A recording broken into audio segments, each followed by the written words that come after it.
हे कटहल आहे, याला कंटोला म्हणतात. अतिशय पौष्टिक अशी रानभाजी आहे. ही फक्त पावसाळ्यामध्येच निघत असते.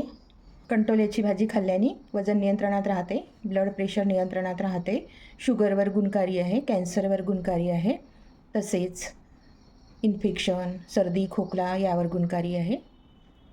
इम्युनिटी सिस्टीम आपली वाढवते ही भाजी. फक्त पावसाळ्यामध्ये मिळणारी ही भाजी प्रत्येकाने खाल्लीच पाहिजे. अगदी सिंपल पद्धतीने मी ही भाजी बनवून दाखवणार आहे. कंटोलाची भाजी बनवण्यासाठी 2 पळी तेल टाकलं. तेल गरम झालं, 1 अनियन टाकला, तो लालसर रंगापर्यंत फ्राय होत आहे. हा ठेचलेला लसूण आणि जिरं टाकत आहे. प्रत्येक भाजी मी मसाला पेस्टची बनवत नाही. काही काही भाज्यांची ओरिजिनल टेस्ट खायला पाहिजे. मसाला वगैरे टाकून त्या भाजीची टेस्ट दबते. 1 टोमॅटो. सगळ्या भाज्या 3-3 वेळा वॉश करायच्या, कारण पावसाळ्याची दिवस आहे. भाज्या स्वच्छ धुवून घ्यायच्या.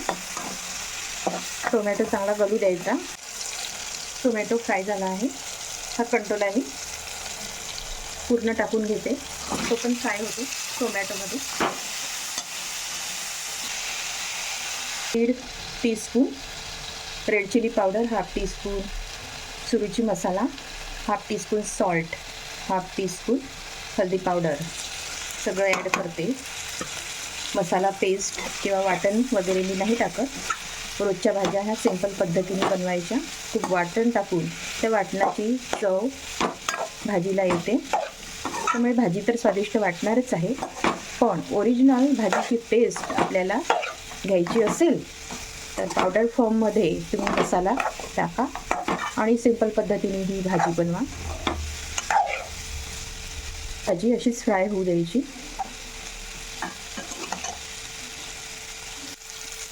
भाजी फ्राय होत आहे. सगळे मसाले मिक्स होण्यासाठी अर्धा ग्लास पाणी टाकते. मग भाजी ही सुकी बनवायची आहे.